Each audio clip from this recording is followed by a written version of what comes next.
কক্সবাজারের পেকুয়াত শারদীয় দুর্গাপূজার মণ্ডপ পরিদর্শন করছি কক্সবাজার জেলা প্রশাসক আব্দুল মান্নান। অক্টোবরের 1 তারিখ বুধবার আজন্যে পেকুয়া বিশ্বাসপাড়া কেন্দ্রীয় সার্বজনীন দুর্গা মন্দির ও শিলপাড়া কেন্দ্রীয় দুর্গা মন্দির পরিদর্শন করে উনি।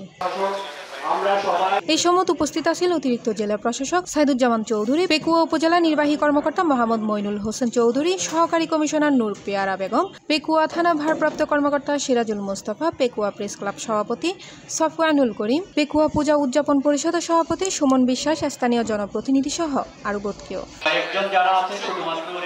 এই সময় জেলা প্রশাসক হয় আপনারা জানেন বাংলাদেশ সরকারের পক্ষ হতে শারদীয় দুর্গাপূজা নির্বিঘ্নে এবং উৎসব মুখর পরিবেশে পালন করার লক্ষ্যে সব ধরনের পদক্ষেপ গ্রহণ করা হয়েছে। আগামীকালকে বিসর্জনের মধ্যে দিয়ে এই দুর্গাপূজার সমাপ্তি ঘোষণা করা হবে। আমরা এই মা দুর্গা যে সকল অশুভ শক্তির বিনাশের বার্তা নিয়ে আসে, আমাদের সমাজ হতেও এই সকল অশুভ শক্তির বিনাশ ঘটবে।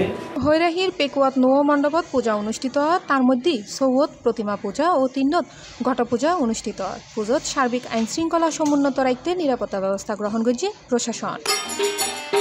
C+ TV, Chittagong.